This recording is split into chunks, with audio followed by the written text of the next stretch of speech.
everything that could have gone right for Mahayuti went right, and everything that gone wrong for the Mahavikas Agadi went wrong.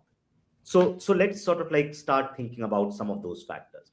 I think MVA in that sense had a difficult time from Lok Sabha election till this election in figuring out the seat sharing arrangements and which party is going to contest how many seats. There were trouble till the last moment. Two, I think this trouble also got accentuated because many leaders within Maha Vikas Agadi thought that they have an edge.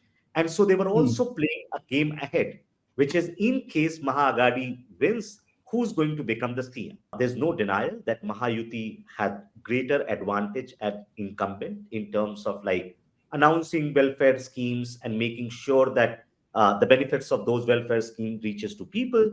But also, given that the party BJP is in power at the center, is in power at the state, it also has more resources in terms of money to be able to spend on the ground and in terms of campaigning. So I think they also had resource advantage. Third, I think, which is important to remember, that BJP seems to have learned from the setback it received in 2024. How many changes they have made at the top, that's a different matter.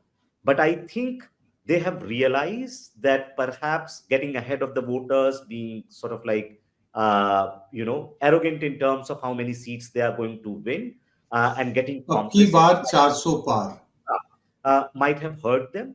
So in that sense, I think the ground game is much better. There is much more coordination than what was there in 2020. The new delimitation is around the corner, and we need to start thinking about it.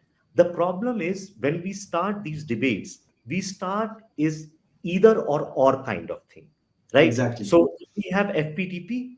Should we scrap it and get proportional representation? I think there is going to be a lot more problem with that. I would rather propose, why not think of a model like Germany, where half of the seats are by Exactly. FPTP and half of the seats are by proportional representation. That's one way to begin thinking. Second, I think what we don't do, and this should happen not just for this kind of debate, but many policy ideas that we want to implement. India is like in Europe in terms of its sort of like size and population. And Rather than diversity. Yes, rather than thinking of pushing one policy across the country at one go, why not we say, okay, let's choose one third states or one fourth states by random, and we are going to implement this in these states for 5 7 years. If they start giving us positive results in aggregate, we are going to expand it across the country. Can BJP win Delhi? I don't know. The reason is this, because I think one, Aam Aadmi Party is a formidable player, and we have seen in last 10 years that while they underperform in Lok Sabha, they do well against BJP in Vidhan Sabha. So there seems to be a 15 to, so BJP is constant, like their lowest vote share in municipal, Vidhan Sabha and Lok Sabha, lowest is around 35-36% vote.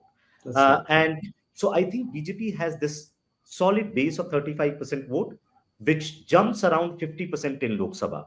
Now, what BJP needs to figure out, this 15% vote share, which is not with them in Vidhan Sabha, and why it is not with them, right? I think there are many factors. BJP perhaps does Yes. not have a charismatic face like Arvind Kejriwal to match in the state level.